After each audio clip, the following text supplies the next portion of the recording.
Media మిత్రులందరికీ నమస్కారం. అదేవిధంగా వేదిక మీదున్న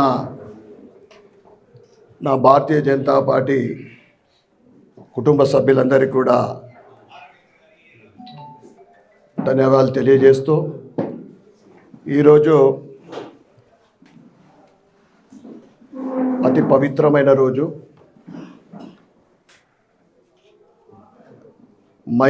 మొట్టమొదటి మహిళా ఉపాధ్యాయురాలు, మహిళా సమాజానికి ఒక ఆదర్శం, మహిళా సమాజానికి చైతన్యపరిచిన సావిత్రిబాయి పూలే 194వ జయంతి సందర్భంగా ఇందూరు అర్బన్ నియోజకవర్గం తరఫు నుండి ఆమెకు ఘనమైన నివాళులు అర్పిస్తున్నాం.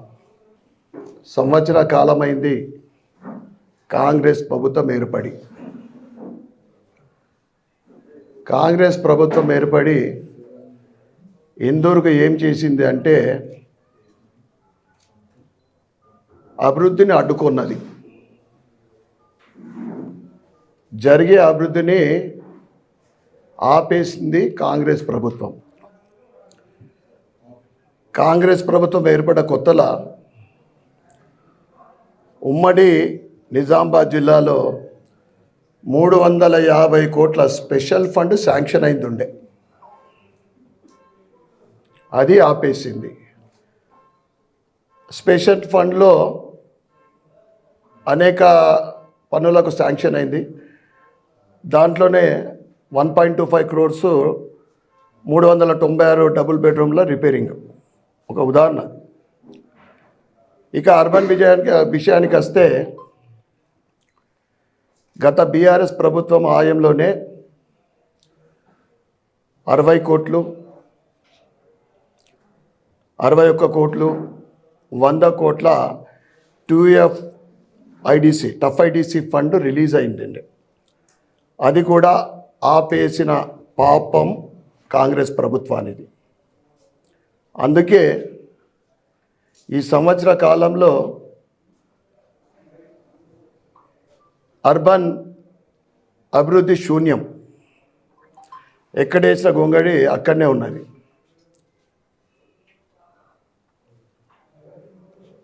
మొదటి నుండి నేను ఎమ్మెల్యేగా గెలిచిన తర్వాత ఏదైతే ఫండ్స్ ఆగిపోయినాయి ఉన్నాయో, ముఖ్యంగా డబుల్ బెడ్రూమ్ విషయంలో 1.25 crores రిపేరింగ్స్ అయితే 10 సంవత్సరాల నుండి ఎదురు చూస్తున్న పేదలకు ఇల్లు దక్కుతాయని,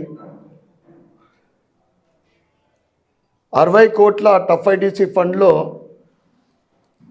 37.5 కోట్ల కాంట్రాక్టర్లకు పని జరిగింది. ఇప్పటిదాకా ఫండ్స్ రాలేదు, వాళ్ళకు బిల్లులు ఇంకా పాస్ కాలేదు. కాంట్రాక్టర్లు ఎదురు చూస్తూ ఉన్నారు. ఆ 60 కోట్లు ప్లస్ ఇంకొక 61 కోటి ప్లస్ 100 కోట్ల టఫ్ ఐడిసి ఫండ్ అయితే ఇక్కడ కాంట్రాక్టర్లకు బిల్లులు పాస్ అవుతాయి. ఆగిపోయిన పనులు అనేకసార్లు చెప్పడం జరిగింది. 60 కోట్లు అంటే డివిజన్ ₹1 పనులు కొన్ని చోట్ల కంప్లీట్ అయింది, కొన్ని చోట్ల పార్ట్లీ కంప్లీటెడ్, కొన్ని డివిజన్లలో అసలు పనే ప్రారంభం కాలేదు. దాంతోపాటు ప్రధాన సమస్యలు కోట్లాది రూపాయలతోటి కట్టిన ఇంటిగ్రేటెడ్ మార్కెట్ విషయం కానీ, బోధన్ బస్ స్టాండ్ దగ్గరది, ఇన్కంప్లీటెడ్ డిఏ ఆఫీస్ దగ్గర కానీ, ఆ తర్వాత R&B ద్వారా అనేక సంవత్సరాల నుండి ఎల్లమ్మగుట్టలోని మొండి పిల్లలతో నిలబడ్డ బ్రిడ్జ్ విషయంలో R&B తోటి కానీ, కంటేశ్వర సర్కిల్ నుండి ఏదైతే కలెక్టర్ ఆఫీస్కి డెవలప్మెంట్ అయింది, రైట్ సైడ్ కాలేదు, దాని విషయం కానీ,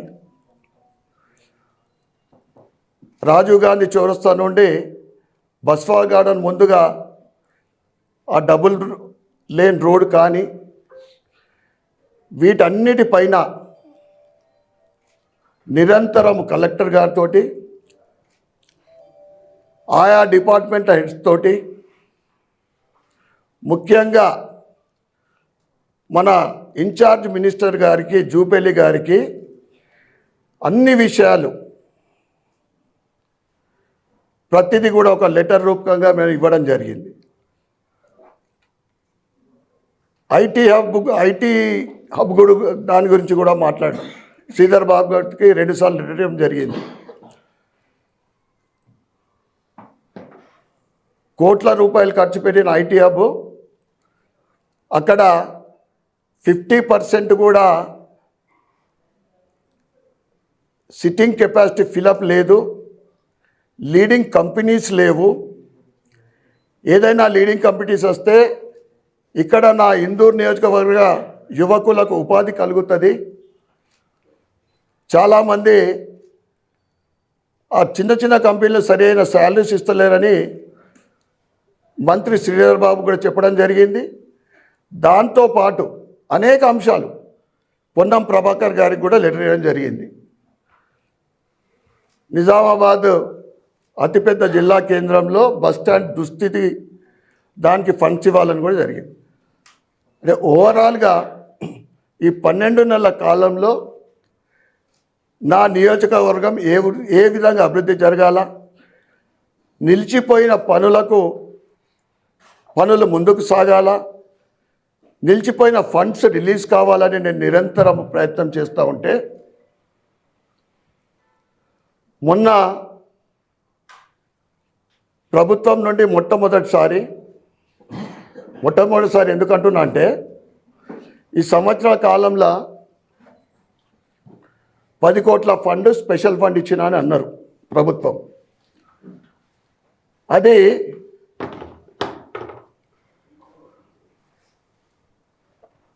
ఓడిపోయిన కాంగ్రెస్ ఎమ్మెల్యే చేతిలో పెట్టారు. మరి ఆ 10 కోట్ల పని ఎవరి చేతిలో పెట్టినా కానీ 10 నెలలు అయిపోయింది, ఒక్క దగ్గర కూడా పని జరిగినట్లు కనిపిస్తలేదు ఆ ఫండ్ తోటి.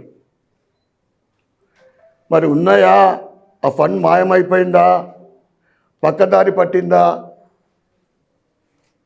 అర్థం కాని విషయం అది.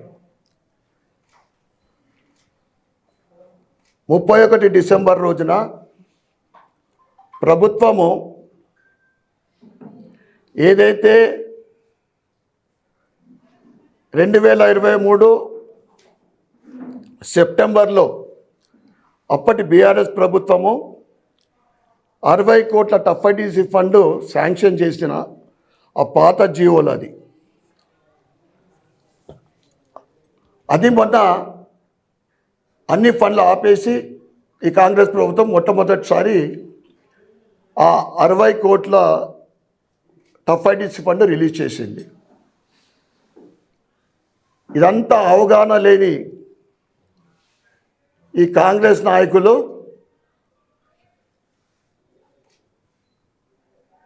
మా నాయకుల సహకారంతో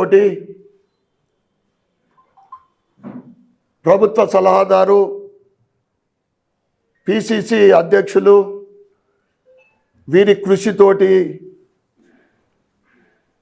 వీరి ఏదేదో గొప్పలు చెప్పుకుంటా కొత్తగా శాంక్షన్ చేసినట్లు, కొత్త సంవత్సరంలో ఏదో గిఫ్ట్ ఇచ్చినట్లు ఈ కాంగ్రెస్ నాయకులు మతిలేని మాటలు మాట్లాడుతూ ఉన్నారు. నిరంతరము ఏదైతే అర్బన్ నియోజకవర్గానికి రావాల్సిన ఫండ్లు నేను నిరంతరము ఫండ్ రావడానికి కృషి చేస్తూ ఉన్నా. ఏదైతే మొన్న ఆ జీవో మీ అందరికీ కూడా నేను చెప్పాను, ఇది 31 డిసెంబర్ రోజున ప్రభుత్వం ఇచ్చిన ఈ ప్రొసీడింగ్ కాపీస్, శాంక్షనింగ్ కాపీ. దీంట్లో ఏదైతే సబ్జెక్ట్ కింద కరెస్పాండింగ్లో నేను జూన్లో రాసిన లెటర్ కూడా దీంట్లో మెన్షన్ చేయబడ్డది. మరి ఇది ఏ విధంగా మీరు ఇది కొత్తది మీరు శాంక్షన్ చేయించినట్లు మీ కృషి దీని వెనుక ఉన్నట్లు చెప్పుకొనడం ఎంత సబబో మీడియా ద్వారా నేను కాంగ్రెస్ నాయకులు నేను ప్రశ్నిస్తూ ఉన్నా. ఏదైతే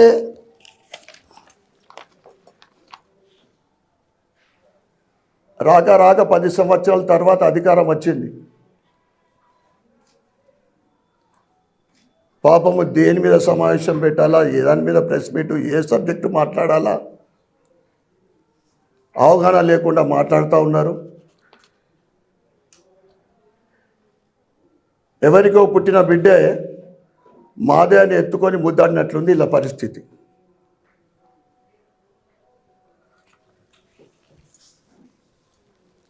తప్పకుండా మిగిలిన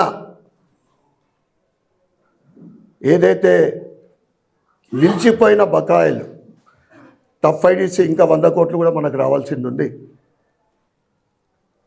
మొన్ననే గత 15 రోజుల క్రితము అసెంబ్లీల సమావేశంలో కూడా ముఖ్యమంత్రి రేవంత్ రెడ్డి గారికి కూడా నేను లెటర్ ఇవ్వడం జరిగింది. అనేక అంశాలు దాంట్లో డెవలప్మెంట్ ఫండ్ గురించి, స్పెషల్ ఫండ్ గురించి, ముఖ్యంగా CDP fund, constitution development fund, MLA fund మనం అంటాం.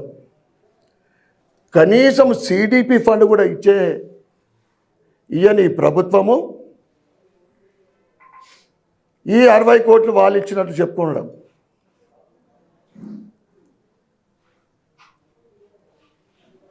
ఏదైతే రాబోయే రోజులలో స్థానిక ఎన్నికలున్నాయని దృష్టిలో పెట్టుకొని ప్రజల దృష్టి మీ మీద పడాలని మీరు ఈ షో హైప్ చేస్తూ ఉన్నారు. గత 5 సంవత్సరాల కాలంలో మా ఎంపీ అరవింద్ గారి ఒక్క అవినీతి లేకుండా ఎంపీ గారి కాలం ఆయన పీరియడ్ కానీ నా ఒక్క సంవత్సరం ఎమ్మెల్యేగా ఒక్క అవినీతి లేకుండా ఈ మేము చేస్తున్న పనులకు ఎంపీ గారు అనేక రైల్వే ఓవర్ బ్రిడ్జ్ కానీ ఇతర నవోదయ స్కూల్ కానీ ఏదన్నా ఇక్కడ నిరంతరము నేను చేస్తున్న కృషికి మున్సిపల్ నుండి గత కౌన్సిల్లో ప్రతి డివిజన్కు 10 లక్షలు, ఆ తర్వాత ఇంకా ఏమైనా ఫండ్స్ ఉంటే తీయండి అని అంటే 14th ఫైనాన్స్లో మిగిలిపోయిన ఫండు ప్రతి డివిజన్కు 10 లక్షలు. మళ్ళీ ఇప్పుడు కొద్ది రోజుల్లోనే కౌన్సిల్ మీటింగ్లో తప్పకుండా 20 లక్షలు ప్రతి డివిజన్కి వేయాలని మేము మున్సిపల్లో మేయర్, కమిషనర్కు డిమాండ్ చేస్తాం. ఈ విధంగా మేము కృషి చేస్తూ ఉంటే విషయం అవగాహన లేకుండా మాట్లాడడము అది ఎంతవరకు సబబు కాదని కాంగ్రెస్ నాయకులకు తెలియజేస్తూ, మీరు స్థానిక ఎన్నికలు వస్తున్న దృష్టిగా మీరు ప్రజల దృష్టి పడాలని మీరు చేస్తున్న ప్రయత్నము ప్రజలు ఆల్రెడీ డిసైడెడ్. ఎప్పుడు ఎన్నికలు వచ్చినా కానీ ప్రజల గుండెల్లో ఉన్నది కమలం పువ్వు. కార్పొరేషన్ మీద భారతీయ జనతా పార్టీ ఎగరేయటానికి ఇందూరు నగర ప్రజలందరూ కూడా మాకు సహకరించడానికి సిద్ధంగా ఉన్నారు. ఎప్పుడు ఎలక్షన్లు వచ్చినా మీ కళ్ళబొల్లి మాటలు, మీ 6 గ్యారెంటీల అమలు, మీ 6 గ్యారెంటీల అమల్లో వైఫల్యం, ఇవన్నీ కూడా డైవర్షన్ చేసే పాలిటిక్స్ ప్రజలందరూ కూడా గమనిస్తూ ఉన్నారు. సీనియర్ నాయకులు ఉన్నారు. ఒకరు ప్రభుత్వ సలహాదారు 7 సార్లు కాంటెస్ట్ చేసి 6 సార్లు ఓడిపోయి ఒకసారి ఎమ్మెల్యే అయి మంత్రి కూడా అయినట్లున్నారు.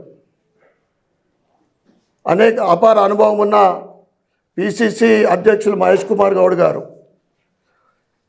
నేను మీకు అర్బన్ నియోజకవర్గం అభివృద్ధి మీద మీకు అభిమానం ఉంటే, శ్రద్ధ ఉంటే, ఏదైతే ముఖ్యమంత్రి కొడంగల్కు ముఖ్యమంత్రి గారు 4,000 కోట్లు ఆయన నియోజకవర్గానికి తీసుకెళ్ళిండో దాంట్లో కనీసం 25% అయినా అర్బన్ నియోజకవర్గానికి నిధులు తేవాలని ఈ సీనియర్ నాయకులకు కోరుతా ఉన్నా. నేను పార్టీలకు అతీతంగా, రాజకీయాలకు అతీతంగా అభివృద్ధికి సహకరించడానికి నేను సిద్ధంగా ఉన్నా. ఒకవేళ మీరు కొడంగల్కు తీసుకెళ్ళిన ఫండ్స్లో 25% చేస్తే బహిరంగ సమావేశం పెట్టి సీనియర్ కాంగ్రెస్ నాయకులకు స్వయాన నేను సన్మానం చేస్తాను తెలియజేస్తా ఉన్నా. మీకు ముఖ్యమంత్రి గారితో ఉన్న రిలేషను, నియోజకవర్గ అభివృద్ధి కావాలంటే ఫండ్స్ తెప్పియండి. ఏదైతే గత ప్రభుత్వము ఈ ఉద్యోగాల విషయంలో కూడా 50,000 ఉద్యోగాలు వాళ్ళు ప్రొసీడింగ్ ఇస్తే, అంటే 50,000 ఉద్యోగాలు ఇచ్చినామని అపాయింట్మెంట్ లెటర్స్, అంటే అప్పుడు నోటిఫికేషన్ ఇస్తే వీళ్ళు అపాయింట్మెంట్లు ఇస్తే మేము ఇచ్చినామని చెప్తున్నారు. మీరు ఇస్తాన 2 లక్షల ఉద్యోగాలు ఎడిపోయినాయి. ఇవన్నీ ప్రజలు ప్రశ్నిస్తారని డైవర్షన్ పాలిటిక్స్ ప్రజలందరూ గమనిస్తూ ఉన్నారు. కనుక భవిష్యత్తులో అభివృద్ధి గురించి ఫండ్స్ తీసుకురండి. నేను కూడా పార్టీలకు అతీతంగా సహకరిస్తామని తెలియజేస్తాను. ధన్యవాదాలు.